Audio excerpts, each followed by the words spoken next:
안녕하세요. 오늘도 말씀으로 하루를 살아가는 말씀살이의 아침 묵상 편지입니다. 당신의 신앙이 가벼운 이유.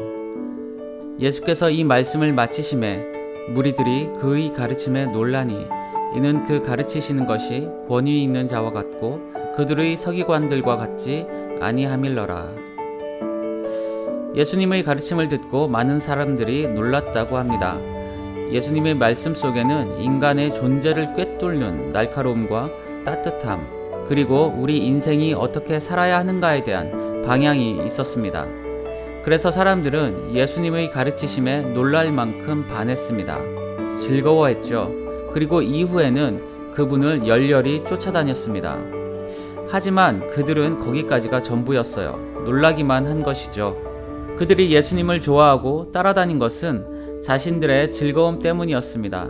예수님의 가르침은 그들의 귀와 마음을 즐겁게 했고 예수님이 병을 고치시고 귀신을 쫓아내시는 모습은 눈을 즐겁게 했습니다. 오병이어와 같은 기적을 베푸실 때는 배부름으로 그들의 입이 즐거웠습니다. 많은 사람들은 예수님을 이런 이유로 놀라워하고 즐거워했던 것이죠. 하지만 우리 모두가 알듯이 그들은 또한 예수님이 십자가에서 죽으실 때도 그것을 구경거리로 바라보며 즐거워했습니다. 이것이 성경이 말하는 무리들의 본질입니다. 자신들을 놀라게 해줄 것들만 찾아서 예수님께 나아갔던 사람들이고 자신들의 필요만을 위해서 예수님을 찾았던 사람들입니다. 그들의 예수님께 대한 마음과 사랑한다고 외치던 소리는 언제라도 변할 수 있을 만큼 너무나도 가벼웠던 것이죠. 오늘 나의 즐거움과 유익이 되면 놀라면서 좋아하지만 그렇지 않으면 언제라도 예수님을 버렸던 사람들이 그들 무리였습니다.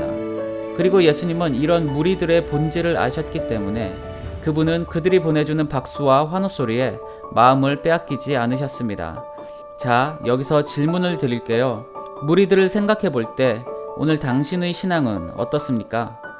오늘날 많은 사람들이 성경 속의 무리들 같은 신앙생활을 하고 있습니다.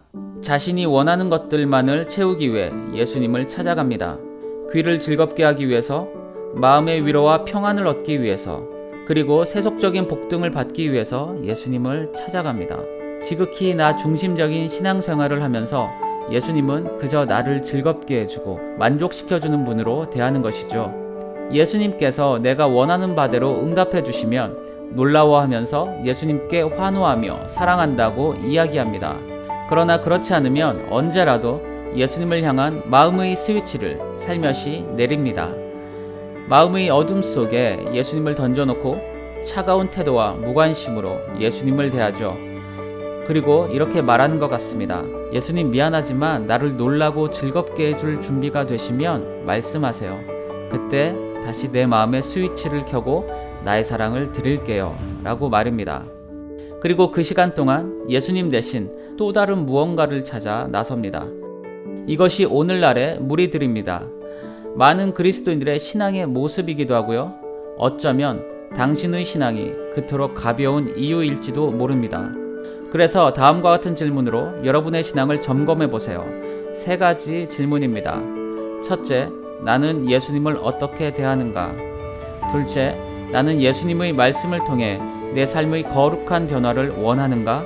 아니면 나의 즐거움과 만족만을 원하는가?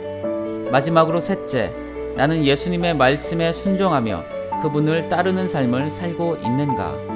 이것에 대한 대답이 오늘 당신의 신앙을 말해줄 것이며 그 무게를 느끼게 해줄 것입니다.